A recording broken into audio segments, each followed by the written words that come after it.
ಎಲ್ಲರಿಗೂ ನಮಸ್ಕಾರ.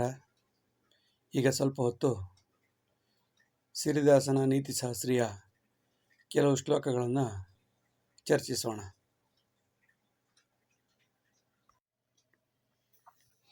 ಸತ್ಯಂತು ತ್ರಿವಿಧ ಪ್ರೋಕ್ತಂ ಕ್ಷಣಂ ಜೀವನ ಸದ್ಗತಿಂ ಸುಜ್ಞಾನಕಾರಣಾದೇವ ಜ್ಞಾನ ದರ್ಶನ ಮೌಕ್ತಿಕಂ. There are three kinds of truths. One is tentative till you know it. Another one is till our life. It is true.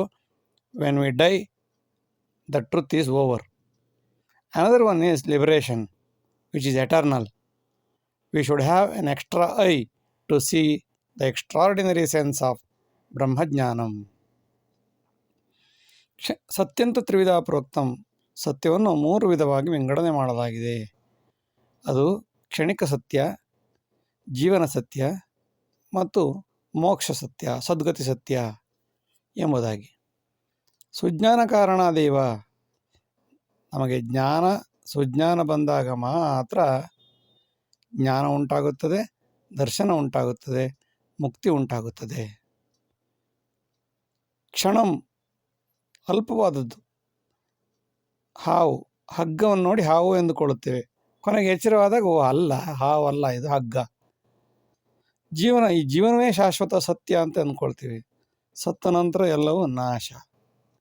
ಅಯ್ಯೋ, ಎಷ್ಟು ಒದ್ದಾಡದ್ನಲ್ಲಪ್ಪ, ಇದ್ರ ಬದಲು ಬೇರೆ ಯೋಚನೆ ಮಾಡಿದರೆ ಸದ್ಗತಿ ಯಾರು ಸಿಗ್ತಿತ್ತು. ಇದೆಲ್ಲಕ್ಕಿಂತ ಸತ್ಯವಾದ್ದು ಬ್ರಹ್ಮಜ್ಞಾನ. ಬ್ರಹ್ಮಜ್ಞಾನ ಆಗಬೇಕಾದರೆ ಎಲ್ಲ ಸುಳ್ಳುಗಳು ಮರೆಯಾದಾಗ ಮಾತ್ರ ಸದ್ಗತಿ ಉಂಟಾಗುತ್ತದೆ. ಅಲ್ಲಿಯವರೆಗೆ ಸುಳ್ಳನ್ನೇ ಸತ್ಯ ಎಂದುಕೊಂಡು ನಂಬಿ ಜೀವನ ಮಾಡಿ ಬದುಕಿ ಕೊನೆಗೆ ಬೇಸರ ಪಟ್ಟುಕೊಳ್ಳುತ್ತೇವೆ. ನವದೃಷ್ಟಿ ಯಥಾ ಮಾರ್ಗೆ ಚಲನೆ ಪರಿದೃಶ್ಯತೆ, ಸುಖ ದುಃಖ ಕಾಲಕರ್ಮೆ ಜಾತೆ ಜಾತೆ ವಿದೃಶ್ಯತಿ. While we are walking, we see new areas of trees, plants, roots and animals, etc. They found when the root and walk passed on. Similarly, our pain and pleasure will be seen when the time passes in our life as per our fates. ನವದೃಷ್ಟಿ ಯಥಾ ಮಾರ್ಗೆ, ದಾರಿಯಲ್ಲಿ ನಡೆದುಕೊಂಡು ಹೋಗುತ್ತಾ ಇರುವಾಗ ಹೊಸ ಹೊಸ ಚಿಂತನೆಗಳು, ಹೊಸ ಹೊಸ ವಿಚಾರಗಳು, ಹೊಸ ಹೊಸ ಮರ, ಗಿಡ, ಮಣ್ಣು, ಕಲ್ಲು ಕಾಣುತ್ತಾ ಹೋಗುತ್ತದೆ.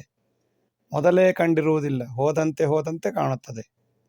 ಹಾಗೆಯೇ ನಮ್ಮ ಜೀವನದಲ್ಲಿ ಸುಖ ದುಃಖಗಳು ನಮ್ಮ ಕಾಲದ ಕರ್ಮದ ಆಧಾರದ ಮೇಲೆ ವಯಸ್ಸಾದಂತೆ ಆದಂತೆ ಜಾತೆ ಜಾತಿ ಪ್ರಯಾಣ ಮಾಡುತ್ತಾ ಮಾಡುತ್ತಾ ಮಾಡುತ್ತಾ ಜೀವನ ಪ್ರಯಾಣ ಮಾಡುತ್ತಾ ಕಾಣುತ್ತಾ ಹೋಗುತ್ತದೆ. ಒಳ್ಳೆಯವರು ಕೆಟ್ಟವರು ಎಲ್ಲರೂ ಕಾಲಕರ್ಮ ಆದಂತೆ ನಮ್ಮ ಕರ್ಮಾನುಸಾರ ಅವರು ಕಾಣಿಸುತ್ತಾರೆ. ಎಷ್ಟೋ ಜನ ಒಳ್ಳೆಯವರಿದ್ದರೂ ನಮಗೆ ಕಾಣುವುದಿಲ್ಲ, ಎಷ್ಟೋ ಜನ ಕೆಟ್ಟವರಿದ್ದರೂ ನಮಗೆ ಕಾಣುವುದಿಲ್ಲ. ನಮ್ಮ ಕರ್ಮ ಎಷ್ಟಿದೆಯೋ ಅಷ್ಟು ಜನ ಮಾತ್ರ ನಮಗೆ ಕೆಲವರು ಕಾಣುತ್ತಾರೆ, ಕೆಲವರು ತೊಂದರೆ ಕೊಡುತ್ತಾರೆ, ಕೆಲವರು ಒಳ್ಳೆಯದು ಮಾಡುತ್ತಾರೆ. ಹೀಗೆ ಹೇಗೆ ನಡೆಯುತ್ತಾ ಹೋದಂತೆ ಹೊಸ ಹೊಸ ವಸ್ತುಗಳು, ಹೊಸ ಹೊಸ ಪ್ರಾಣಿಗಳು ಕಾಣುತ್ತವೆಯೋ ಹಾಗೆಯೇ ನಮ್ಮ ಜೀವನ ಕಳೆಯುತ್ತಾ ಹೋದಂತೆ ಯಾರು ನಮಗೆ ಒಳ್ಳೆಯದು ಮಾಡಬೇಕಾಗಿತ್ತು ಅವರು ಸಿಗುತ್ತಾರೆ, ಯಾರು ಕೇಡು ಮಾಡಬೇಕಾಗಿತ್ತು ಅವರು ಸಿಗುತ್ತಾರೆ. ಹೀಗೆ ಜೀವನ ನಡೆಯುತ್ತಾ ಹೋಗುತ್ತದೆ. ಸಂಚಿತಾದೇವ ಸಂಸಿದ್ಧಿ ಜೀವನೇ ತತ್ ಪ್ರಕಾಶತಿ, ಸಂಚಿತಾಗಾಮಿ ಪ್ರಾರಬ್ಧ ಅನುಭವೇತ್ ಅತ್ರ ಜೀವನೇ. With a sufficient fixed deposit, regular monthly income should be achievable. Similarly, there seems to be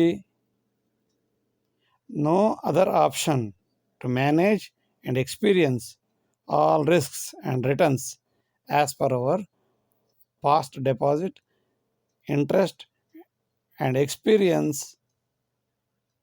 expectations and greed. As per our past interest and past deposit and expectations and our greeds, as per our greeds. Sanchita ದೇವ ಸಂಸಿದ್ಧಿ, ನಮಗೆ ಸಿದ್ಧಿಯಾಗುವುದು ಎಷ್ಟು ನಾವು deposit ಇಟ್ಟಿದ್ದೇವೋ, ಎಷ್ಟು ಪುಣ್ಯ ಮಾಡಿದ್ದೇವೋ ಅಷ್ಟು ಮಾತ್ರ ನಮಗೆ ಸಿಗುತ್ತದೆ. ಜೀವನೇ ತತ್ ಪ್ರಕಾಶತಿ, ನಮ್ಮ ಜೀವನ ಪರ್ಯಂತ ಅದು ಕಾಣುತ್ತಾ ಹೋಗುತ್ತದೆ. ನಮ್ಮ ಸಂಚಿತ ಮುಗಿದ ತಕ್ಷಣ ಕೆಲವರು ಬೇಗನೆ ಸಾಯುತ್ತಾರೆ, ಕೆಲವರು ನಂತರ ಸಾಯುತ್ತಾರೆ, ಕೆಲವರು 100 ವರ್ಷ ಬದುಕಿರುತ್ತಾರೆ.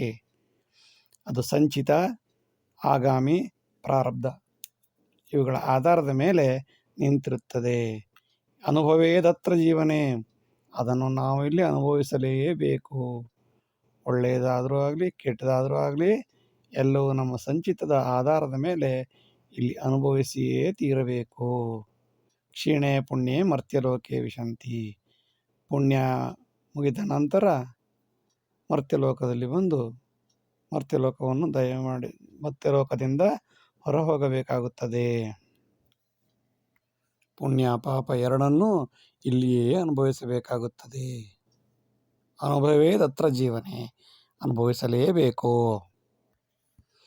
ಅಹಂ ಬ್ರಹ್ಮಾಸ್ಮಿ ಸುಜ್ಞಾನಂ ಲಭತೆ ಯೋಗ ನಿದ್ರೆಯ, ಆಸಕ್ತಿ ಅನ್ಯಭೋಗೇಶು ನಶ್ಯಂತಿ ಪರಚಿಂತನೆ.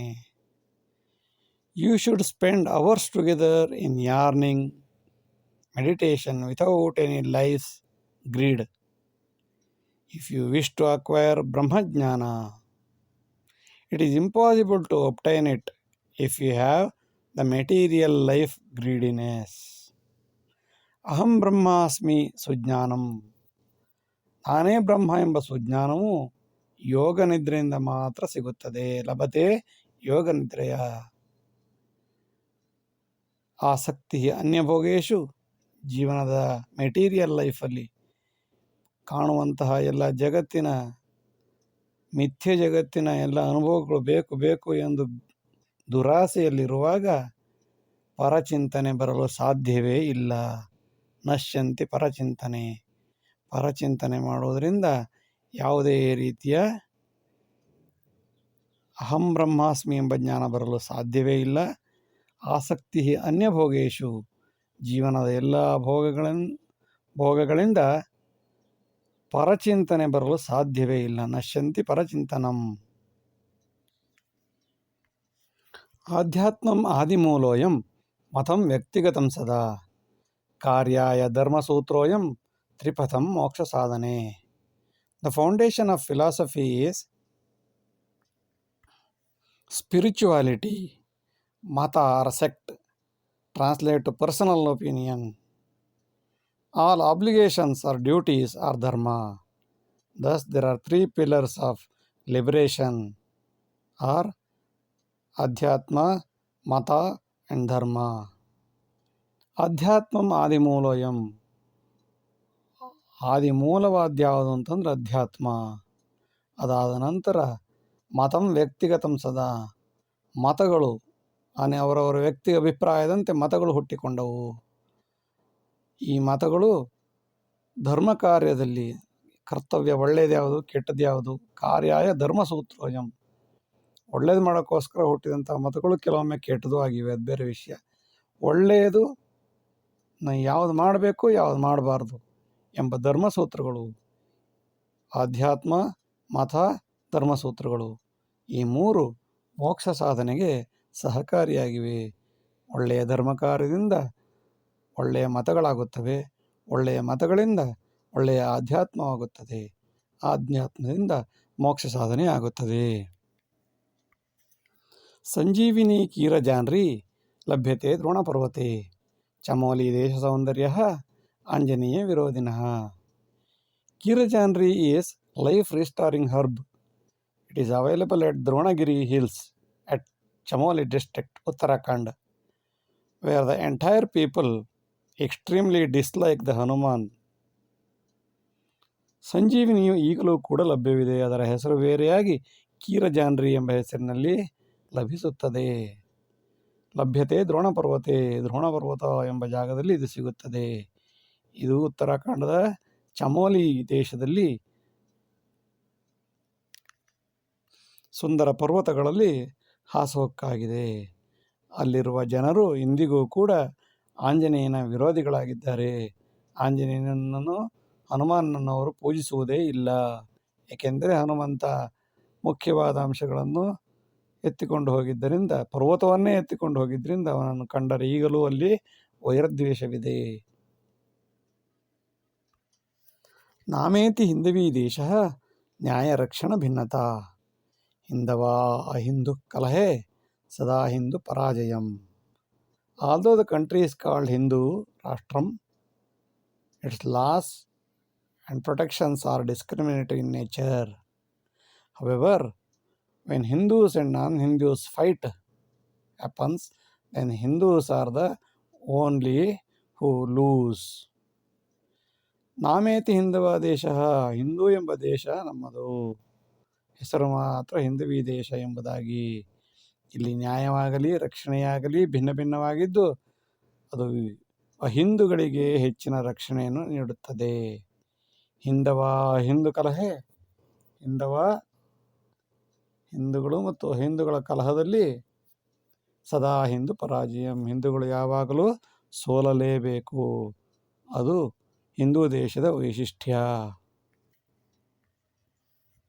ಏಕತಾತ್ರ ಪ್ರದರ್ಶಂತಿ ಸನಾತನ ವಿನಾಶನೆ ಪರಂ ಹಿಂದವೀ ದೇಶೆ ಅನ್ಯಧರ್ಮ ವಿಜೃಂಭಣಂ.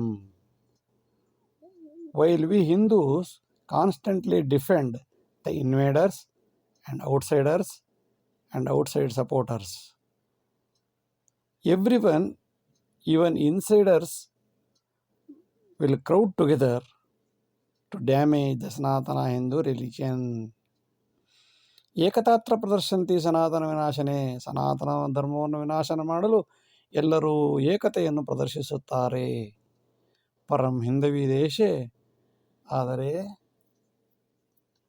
ಹಿಂದೂ ದೇಶದಲ್ಲಿ ಹಿಂದೂಗಳನ್ನು ಒಂದು ಮಾಡಲು ಯಾರೂ ಬರುವುದಿಲ್ಲ, ಅವರ ಸಹಾಯಕ್ಕೂ ಯಾರೂ ಬರುವುದಿಲ್ಲ. ಬದಲಾಗಿ ವಿದೇಶಿಯರು, ಆಕ್ರಮಣಕಾರರು ಅವರನ್ನು ವಿಜೃಂಭಿಸುತ್ತಾರೆ. ಅನ್ಯ ಧರ್ಮದವರಿಗೆ ಹೆಚ್ಚಿನ ಪ್ರಾಶಸ್ತ್ಯ ಇಲ್ಲಿದೆ. ಹಿಂದೂ ಧರ್ಮದವರನ್ನು ಒಂದಾಗಿ ಸನಾತನ ವಿನಾಶನ ಮಾಡಲು ಪ್ರಯತ್ನಿಸುತ್ತಾರೆ. ಹಿಂದವಾಹ ಕ್ಲಿಷ್ಟಕಾಲೇ ತು ಬ್ರಾಹ್ಮಣಂ ಪ್ರತಿಧಾವತಿ ಆಕ್ರಾಂತೇನ ತು ಸಂದಿಗ್ಧೆ ಸ್ವಾರ್ಥಲಾಭಾಯ ಹಿಂದವಃ. During difficult times and emergencies all Hindus will assemble and rush to Brahmins. However, when Brahmins and Hindu temples are in danger, no one will come to help them. Instead, the same Hindus would support the invaders and foreigners, which is regrettable. ಹಿಂದವಃ ಕ್ಲಿಷ್ಟಕಾಲೇ ತು ಬ್ರಾಹ್ಮಣಂ ಪ್ರತಿಧಾವತಿ. ಹಿಂದೂಗಳು ತಮಗೆ ಕಷ್ಟವಾದಾಗ, ಸಂಕಷ್ಟ ಆದಾಗ, ಮಳೆ ಬಂದಾಗ, ಮಳೆ ನಿಂತಾಗ ಎಲ್ಲ ಸಮಯದಲ್ಲೂ ಬ್ರಾಹ್ಮಣರನ್ನು ಹುಡುಕಿಕೊಂಡು ಹೋಗುತ್ತಾರೆ. ದೇವಾಲಯಕ್ಕೆ ಹೋಗಿ ದೇವರನ್ನು ಪ್ರಾರ್ಥಿಸುತ್ತಾರೆ. ಆಕ್ರಾಂತೇನತು ಸಂದಿಗ್ಧೆ, ಅಕಸ್ಮಾತ್ ಆ ದೇವಾಲಯ ವಿದೇಶಿಯರಿಂದ, ಆಕ್ರಮಣಕಾರರಿಂದ ತೊಂದರೆಗೊಳಗಾದರೆ, ಬ್ರಾಹ್ಮಣರು ತೊಂದರೆಗೊಳಗಾದರೆ, ಸ್ವಾರ್ಥ ಲಾಭಾಯ ಹಿಂದವಃ, ಯಾವ ಹಿಂದೂಗಳು ಸಪೋರ್ಟಿಗೆ ಸಹಾಯಕ್ಕೆ ಬರುವುದೇ ಇಲ್ಲ, ಬದಲಾಗಿ ಅವನನ್ನು ಮೆಟ್ಟು ತಗೊಂಡು ಹೊಡೆದು ಬಡಿದು ಸಾಯಿಸಲು ಪ್ರಯತ್ನಿಸುತ್ತಾರೆ. ದೇವಾಲಯ ಹೋದರೂ ಬೇಜಾರಿಲ್ಲ, ದೇವಾಲಯ ಇವರ ಸ್ವಾರ್ಥಕ್ಕೆ ಮಾತ್ರ ಬೇಕು, ಬ್ರಾಹ್ಮಣರು ಸ್ವಾರ್ಥಕ್ಕೆ ಮಾತ್ರ ಬೇಕು, ಲಾಭ ಆಗುವ ತನಕ ಬೇಕು, ನಂತರ ಉಪಯೋಗವಿಲ್ಲದ ಬಾಳೆ ಎಲೆ ಹಾಸುಂಡು ಬೀಸಿ ಒಗದಂಗ ಅಂತ ಬಾಳೆ ಎಲೆ ರೀತಿಯಲ್ಲಿ ಎಸೆದು ಬಿಡುತ್ತಾರೆ. ಈ ದೇಶದ ದುರಂತ. ನ್ಯಾಯಾಲಯಾತ್ ಶಾಸಕಾಂತಂ ಮ್ಲೇಚ್ಛಾಯ ಅತಿಗೌರವಂ ಪರಂ ದೇಶೀಯ ದೀನಾಯ ದುರಂತಂ ದಂಡ ಪೀಡನಂ. Everyone will treat outsiders with supplementary respect and identity than the insiders, even those in politics and to the judicial system. From politics to judicial system, everyone will respect outsiders than the insider. Locals and poor Hindus will be subject to all kinds of severe laws and regulations and penalties at the same time. ನ್ಯಾಯಾಲಯದ ಶಾಸಕಾಂತಂ ಮ್ಲೇಚ್ಛಾಯ ಅತಿಗೌರವಂ. ನ್ಯಾಯಾಲಯದಿಂದ ಶಾಸಕರವರೆಗೂ ಕೂಡ ಎಲ್ಲರೂ ಕೂಡ ವಿದೇಶಿಯರನ್ನು ಮತ್ತು ಆಕ್ರಾಂತರನ್ನು ಗೌರವಿಸುವ ಕಾರ್ಯ ನಡೆಯುತ್ತಿದೆ. ಪರಂ ದೇಶೀಯ ದೀನಾಯ, ಆದರೆ ಸ್ವದೇಶದ ದೀನರು, ದಲಿತರು, ಬಡವರು ಇವರಿಗೆ ಎಲ್ಲ ರೀತಿಯ ರೂಲ್ಸ್ಗಳು, ರೆಗ್ಯುಲೇಷನ್ಗಳು, ದಂಡ, ಹೊಡೆತ, ಏಟು, ಜೈಲು ಎಲ್ಲವೂ ಕೂಡ ದೇಶೀಯರಿಗೆ ಮಾತ್ರ ಸೀಮಿತ. ವಿದೇಶಿಯರಿಗೆ ಮತ್ತು ಆಕ್ರಮಣಕಾರರಿಗೆ ಅವರಿಗೆ ಗೌರವ ಸಮರ್ಪಣೆ. ಇದು ಈ ದೇಶದ ದುರಂತ.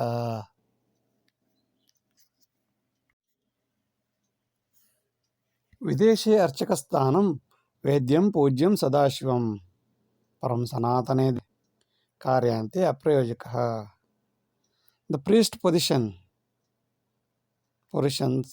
worshipped, respected, and felt like God in the other countries. But the priest in Sanatana India will be treated as a useless fellow after the work is done. ವಿದೇಶಿ ಅರ್ಚಕ ಸ್ಥಾನಂ ವೇದ್ಯಂ ಪೂಜ್ಯಂ ಸದಾಶಿವಂ. ವಿದೇಶಗಳಲ್ಲಿ ಪುರೋಹಿತರು, ಅರ್ಚಕರು ಎಂದರೆ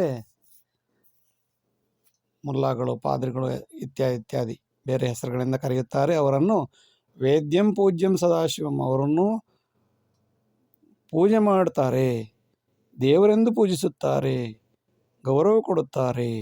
ಆದರೆ ಪರಂ ಸನಾತನ ದೇಶ, ಆದರೆ ಭಾರತದಂತಹ ದೇಶದಲ್ಲಿ ಕಾರ್ಯಾಂತೆ ಅಪ್ರಯೋಜಕ, ಅಂತಹ ಅರ್ಚಕರು ಕೆಲಸವಾಗುವ ತನಕ ಎಷ್ಟು ಗೌರವ ಎಂದರೆ ಸರ್ವಸ್ವವನ್ನೂ ಕೊಡಲು ತಯಾರಿರುವ ಜನರು ಎಂದು ಆಟವಾಡುತ್ತಾ, ಕೆಲಸವಾದ ತಕ್ಷಣ ಅವನನ್ನು ಕಾರ್ಯಾಂತೆ ಅಪ್ರಯೋಜಕ, ನಾಲಾಯಕು, ಎಷ್ಟು ಸಾಧ್ಯವೋ ಅಷ್ಟು ಕೆಟ್ಟ ಭಾಷೆಯಲ್ಲಿ ಬೈಯುತ್ತಾ ಅರ್ಚಕರನ್ನು ಹೀನಾಯವಾಗಿ ಕಾಣುವ ಅತಿ ಶ್ರೇಷ್ಠ ದೇಶ Bharat.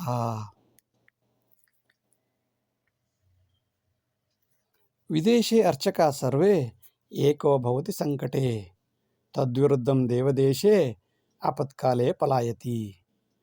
All priests in the worldwide will be united if there are the emergencies, if they have any problems in the country.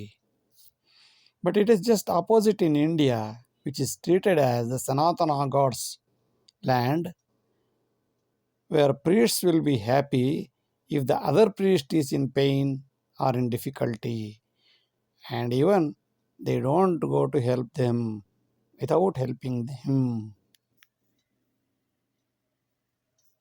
ವಿದೇಶಿ ಅರ್ಚಕ ಸರ್ವೇ ಏಕಭವತಿ ಸಂಕಟೆ. ವಿದೇಶದಲ್ಲಿ ಅರ್ಚಕರಿಗೆ ಏನಾದರೂ ಸಮಸ್ಯೆ ಆದರೆ ಅವರೆಲ್ಲ ಒಂದಾಗಿ ಹೋರಾಡುತ್ತಾರೆ, ಕಷ್ಟದ ವಿರುದ್ಧ ಹೋರಾಡುತ್ತಾರೆ. ಆದರೆ ತದ್ವಿರುದ್ಧೇ ದೇವದೇಶದವಾದಂತಹ ಭಾರತದಲ್ಲಿ ಅದು ತದ್ವಿರುದ್ಧವಾಗಿದೆ. ಯಾರಾದರೂ ಅರ್ಚಕರಿಗೆ ಕಷ್ಟವಿದೆ ಎಂದಾದರೆ ಮಿಕ್ಕಿ ಇರುವ ಎಲ್ಲ ಅರ್ಚಕರು ಓಡೋಡಿ ದೂರ ಹೊರಟು ಹೋಗುತ್ತಾರೆ. ಒಬ್ಬರು ಕೂಡ ಈ ಕಷ್ಟದಲ್ಲಿರುವ ಅರ್ಚಕನ ಸಹಾಯಕ್ಕೆ ಬರುವುದೇ ಇಲ್ಲ. ಇದು ಈ ದೇಶದ ದುರಂತವೋ ಸುಖಾಂತವೋ ಗೊತ್ತಾಗದು. ಒಟ್ಟಿನಲ್ಲಿ ಹೀಗೆ ನಡೆಯುತ್ತಿದೆ. ಮತಮತ್ರ ವಿಶೇಷೇಣ ವಿವಾಹಾಂತೇತು ದೂಷಣೆ ಅತ್ಯಂತ ಕಟು ಶಬ್ದೇನ ಮತಾಚಾರ್ಯ ಪ್ರದೂಷಣಂ. Soon after marriage, the intrasect mindset is likely to cause a significant issues. A minor error in daily management could be perceived as an error by those with a differing sect that will be striked to the pundits of their ideology. ಮತಮತ್ರ ವಿಶೇಷೇಣ ವಿವಾಹಾಂತೇತು ದೂಷಣೆ. ಇಲ್ಲಿ ವಿವಾಹದ ನಂತರ ಬರುವುದು ನೀನು ಯಾವ ಮತ. ಮದುವೆಯಾಗುವ ತನಕ ಮತ ಎಲ್ಲ ಬರುವುದೇ ಇಲ್ಲ. ಮದುವೆಯಾದ ತಕ್ಷಣ ನೀನು ಯಾವ ಮತದವನು, ಯಾವ ಜಾತಿಯವನು, ಯಾವ ಸೆಕ್ಟ್, ಯಾವ ಕೆಟಗರಿಯವನು ಎಂಬುದಾಗಿ ವಿಶೇಷವಾಗಿ ಗಮನಿಸುತ್ತಾರೆ. ಅದರಲ್ಲೂ ಜೀವನದಲ್ಲಿ ಸಣ್ಣ ಪುಟ್ಟ ವ್ಯತ್ಯಾಸಗಳು ಬಂದಾಗ ಆಯಾ ಮತಾಚಾರ್ಯರನ್ನೇ ದೂಷಣೆ ಮಾಡುತ್ತಾರೆ. ಸಣ್ಣ ಪುಟ್ಟ ತಪ್ಪು ಮಾಡುವುದು ಇವರು, ಆದರೆ ದೂಷಣೆ ಮಾಡುವುದು ಮತಾಚಾರ್ಯರನ್ನು. ಮದುವೆಯಾಗುವಾಗ ಈ ವಿಚಾರದಲ್ಲಿ ಎಚ್ಚರವಿರಬೇಕು.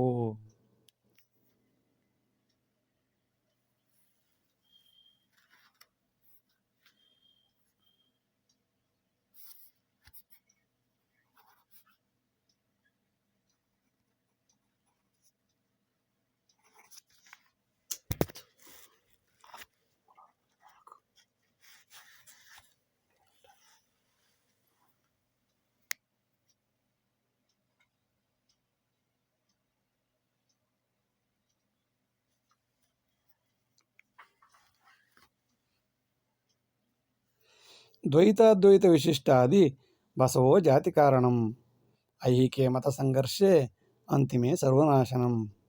ದ್ವೈತ ಅದ್ವೈತ ತ್ರೈತ ದಾಸೋಹ್ಯಂ Buddhism etc. could trigger the conflict that would essentially just replicate the caste sect system to suppress the Sanatana tradition. ದ್ವೈತ ಅದ್ವೈತ ವಿಶಿಷ್ಟ ಅದ್ವೈತ ಬಸವ ಶರಣರು ಇವೆಲ್ಲವೂ ಕೂಡ ಜಾತಿ ಸಂಘರ್ಷ ಕಾರಣಂ ಐಹಿಕೆ ಮತ ಸಂಘರ್ಷ. ಇದು ಜೀವನದಲ್ಲಿ ಮತ ಸಂಘರ್ಷ ಇವುಗಳಿಗೆ ಕಾರಣವಾಗುತ್ತದೆ ಹೊರತು ಭಗವಂತನ ಸಾಕ್ಷಾತ್ಕಾರಕ್ಕಲ್ಲ. ಅಂತಿಮೆ ಇದು ಕೊನೆಯಾಗುವುದಿಲ್ಲಿ ಸರ್ವನಾಶನ. ವಿದೇಶಿಯರು ಆಕ್ರಾಂತರು ಆಕ್ರಮಣಕಾರರು ಬಂದು ನಮ್ಮನ್ನು ನಾಶ ಮಾಡಿದಾಗ ಎಚ್ಚರಗೊಳ್ಳುತ್ತಾರೆ.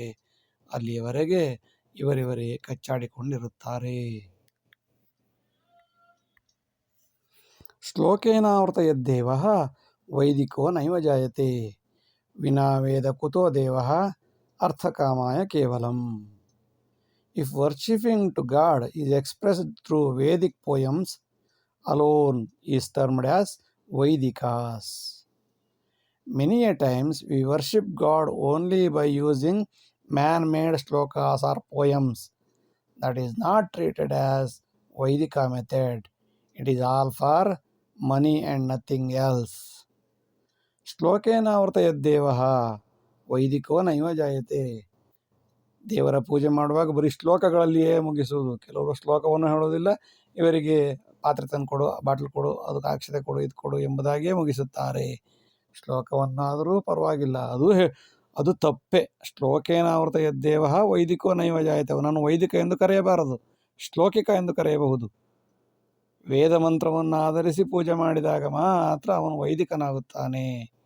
ಶ್ಲೋಕೇನಾವೃತ ಯದ್ದೇವಃ, ಶ್ಲೋಕದಿಂದ ಆರಂಭಿಸಿದ ದೇವನು ವೈದಿಕ ದೇವನಾಗುವುದಿಲ್ಲ. ದೇವನಾಗಿರಬಹುದು, ಆದರೆ ವೈದಿಕ ದೇವನಾಗುವುದು ಸಾಧ್ಯವೇ ಇಲ್ಲ.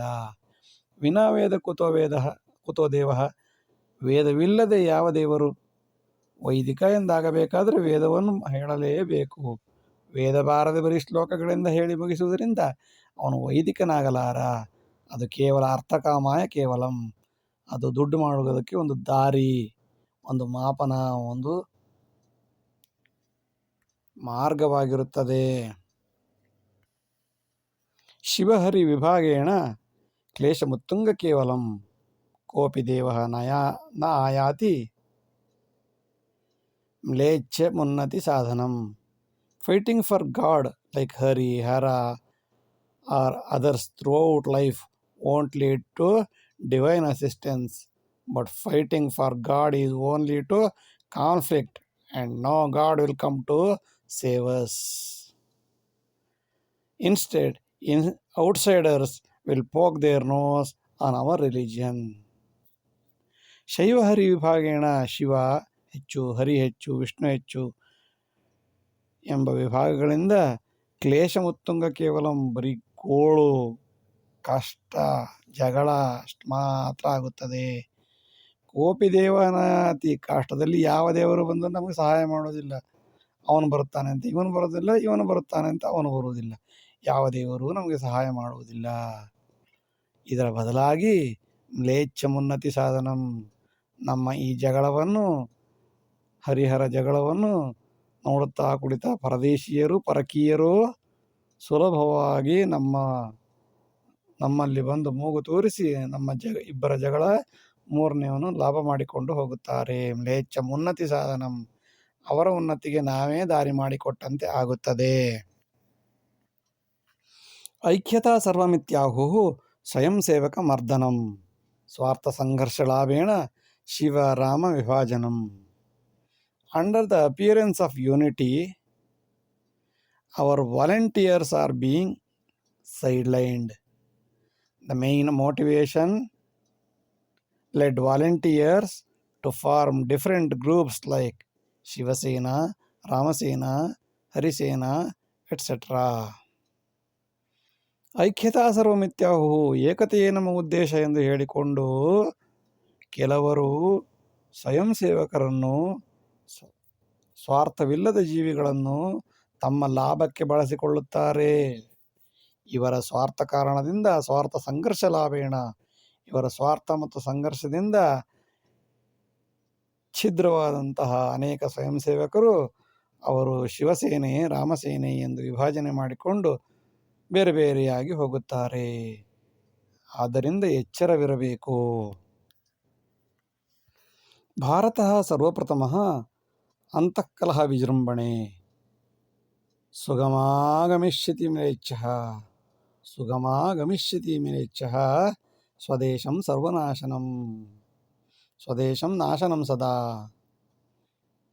Should the topic include inter-quarreling countries, India will be in the top priority. This is the primary reason for both outsiders and invaders to easily enter into India and cause destruction within the country. Bharat ಸರ್ವಪ್ರಥಮಃ ಅಂತಃಕಲಹ ವಿಜೃಂಭಣೆ, ಅಂತಃಕಲಹ ವಿಜೃಂಭಣೆಯಲ್ಲಿ ಭಾರತವು ಪ್ರಪ್ರಥಮವಾಗಿದೆ. ಹೊರಗಡೆಯವರನ್ನಾದರೂ ಸೋಲಿಸಬಹುದು, ಒಳಗಿನವರನ್ನು ಸೋಲಿಸಲು ಸಾಧ್ಯವೇ ಇಲ್ಲ. ಅವರವರೇ ಕಚ್ಚಾಡಿ ಕಾದಾಡಿ ನಶಿಸಿ ಹೋಗುತ್ತಾರೆ. ಸುಗಮಾಗಮಿಷ್ಯತಿ ಮ್ಲೇಚ್ಛಃ, ಇಂತಹ ಅವಕಾಶವನ್ನು ಕಾಯುತ್ತಿರುವ ವಿದೇಶಿಯರು ಸುಲಭವಾಗಿ ನಮ್ಮ ದೇಶಕ್ಕೆ ಬಂದು ಸ್ವದೇಶಂ ಸರ್ವನಾಶನಂ, ಸ್ವದೇಶವನ್ನು ನಾಶನ ಮಾಡಿಯೇ ಹೋಗುತ್ತಾರೆ. ಸದಾ, ಯಾವಾಗಲೂ. ಇದು ಒಂದೆರಡು ದಿನದ ಕಥೆಯಲ್ಲ, ಶತಮಾನಗಳಿಂದಲೂ ಹೀಗೆಯೇ ನಡೆಯುತ್ತದೆ, ನಡೆದು ಬಂದಿರುವುದು, ಮುಂದೆಯೂ ಹೀಗೆ ನಡೆಯುತ್ತದೆ. ಮನುವಾದಮಿತಿಂ ನಿಂದ್ಯ ಪುನಃ ಧಾವತಿ ಮಂದಿರೆ, ಯತೋ ಹಿ ದೇವದೌರ್ಬಲ್ಯಂ ವದತಿ ರಾಕ್ಷಸಂ. Some people or criticizers consider Manuvada is a bad trend that does not hold up, does not hold good. But when their family faced variety of problems with life's challenges, they immediately assemble to temples, make worship, which are tended by priests of the Manu sect, which are worshipped by the priests who belong to Manu sect. ಮನುವಾದ ಮಿತಿಂ ನಿಂದ್ಯ ಪುನಃ ಧಾವತಿ ಮಂದಿರೆ, ಇದು ಮನುವಾದ ಸರಿಯಿಲ್ಲ, ಹಾಗೆ ಹೇಗೆ ಎಂದು ಹೇಳುತ್ತಾ ಎಲ್ಲರೂ ದೇವಾಲಯದ ಕಡೆಗೆ ಓಡುತ್ತಾರೆ ಕಷ್ಟದಲ್ಲಿ. ಯತೋಹಿ ದೇವ ದೌರ್ಬಲ್ಯಂ, ಅದು ಈ ದೇವರ ದೌರ್ಬಲ್ಯ. ಆಶೀರ್ವದಿತಿ ರಾಕ್ಷಸಂ, ಅವನು ಸಾಕ್ಷರನಾಗಿರಲಿ ರಾಕ್ಷಸನಾಗಿರಲಿ ಯಾರಾಗಿರಲಿ, ದೇವರ ದೌರ್ಬಲ್ಯ ಏನು ಅಂದರೆ, ಪುರೋಹಿತರ ದೌರ್ಬಲ್ಯ ಏನು ಅಂದರೆ, ದೇವಾಲಯಗಳ ದೌರ್ಬಲ್ಯ ಏನು ಅಂದರೆ ರಾಕ್ಷಸರನ್ನು ಒಳ್ಳೆಯದಾಗಲಿ ಎಂದು ಹರಸುವುದು. ಸರ್ವೇ ಜನಾಃ ಸುಖಿನೋ ಭವಂತು, ಸರ್ವೇ ದುರ್ಜನಾಪಿ ಸುಖಿನೋ ಭವಂತು, ಕೆಟ್ಟ ಜನರೂ ಒಳ್ಳೆಯದಾಗಲಿ ಎಂದು ಹರಸುವುದೇ ಇವರ ವೀಕ್ನೆಸ್ ಆಗಿದ್ದರಿಂದ ಎಲ್ಲರೂ ಈ ವೈದಿಕ ಧರ್ಮವನ್ನು ಮನುವಾದ ಎಂದು ಖಂಡಿಸುತ್ತಾ ಲಾಭ ಮಾಡಿಕೊಳ್ಳುತ್ತಾ ಇರುತ್ತಾರೆ. ದೇವಾಲಯೋ ಹಿ ಸರ್ವತ್ರ ಸನಾತನ ಪ್ರಕಾಶನಂ, ಅನ್ಯಥಾ ಕ್ಷಣ ಮಾತ್ರೇಣ ನ ಧರ್ಮ ನ ಚ ಬಾಂಧವ. Temple hold authentic significance for the practice of Sanatana philosophy. Eliminating Sanatana would be possible if we destroy all Hindu temples in India, but it is impossible. ದೇವಾಲಯೋ ಹಿ ಸರ್ವತ್ರ ಸನಾತನ ಪ್ರಕಾಶನಂ. ಸನಾತನ ಧರ್ಮದ ಪ್ರಕಾಶನ ಬೆಳಕು ಯಾವುದಪ್ಪ ಅಂದರೆ ಇಲ್ಲಿಯ ದೇವಾಲಯಗಳು. ದೇವಾಲಯೋ ಹಿ ಸರ್ವತ್ರ, ಎಲ್ಲ ಕಡೆಯಲ್ಲಿರುವ ದೇವಾಲಯಗಳಿಂದಲೇ ಸನಾತನ ಧರ್ಮ ಸ್ವಲ್ಪವಾದರೂ ಉಳಿದುಕೊಂಡಿದೆ. ಅಲ್ಲದಿದ್ದರೆ ಅನ್ಯಥಾ ಕ್ಷಣ ಮಾತ್ರೇಣ, ಅಲ್ಲದಿದ್ದರೆ ಕ್ಷಣ ಮಾತ್ರದಲ್ಲಿ ದೇವಾಲಯವನ್ನು ನಾಶ ಮಾಡಿದಾಗ ಕ್ಷಣ ಮಾತ್ರದಲ್ಲಿ ಧರ್ಮ ಉಳಿಯುವುದಿಲ್ಲ, ಬಂಧುಗಳು ಉಳಿಯುವುದಿಲ್ಲ, ಯಾರೂ ಉಳಿಯುವುದಿಲ್ಲ. ಏನಾದರೂ ಉಳಿದಿದ್ದರೆ, ಹಿಂದೂ ಧರ್ಮ ಉಳಿದಿದ್ದರೆ ಅದು ದೇವಾಲಯದಿಂದ, ಪುರೋಹಿತರಿಂದ, ಅರ್ಚಕರಿಂದ. ಅರ್ಚಕಸ್ಯ ಪ್ರಭಾವೇನ ಶಿಲಾಭವತಿ ಶಂಕರ ಎಂದಿದ್ದಾರೆ. ದೇವಾಲಯಗಳಿರುವ ತನಕ ಸನಾತನ ಧರ್ಮ ಇರುತ್ತದೆ, ಅರ್ಚಕರಿರುವ ತನಕ ದೇವಾಲಯಗಳಿರುತ್ತವೆ ಹೊರತು ಅಕಸ್ಮಾತ್ ಈ ಎರಡನ್ನು ನಾಶ ಮಾಡಿದ ತಕ್ಷಣ ಧರ್ಮವೂ ಇರುವುದಿಲ್ಲ, ಬಂಧುಗಳು ಇರುವುದಿಲ್ಲ. ಇಷ್ಟು ಹೊತ್ತು ವಿಡಿಯೋ ನೋಡಿದ್ದಕ್ಕಾಗಿ ಧನ್ಯವಾದಗಳು. ಲೈಕ್ ಮಾಡಿ, ಶೇರ್ ಮಾಡಿ, ಸಬ್ಸ್ಕ್ರೈಬ್ ಮಾಡಿ. ಮುಂದಿನ ಎಲ್ಲ ವಿಡಿಯೋಗಳನ್ನು ನಿರೀಕ್ಷಿಸಿ. ವಂದನೆಗಳು. ನಮಸ್ಕಾರ.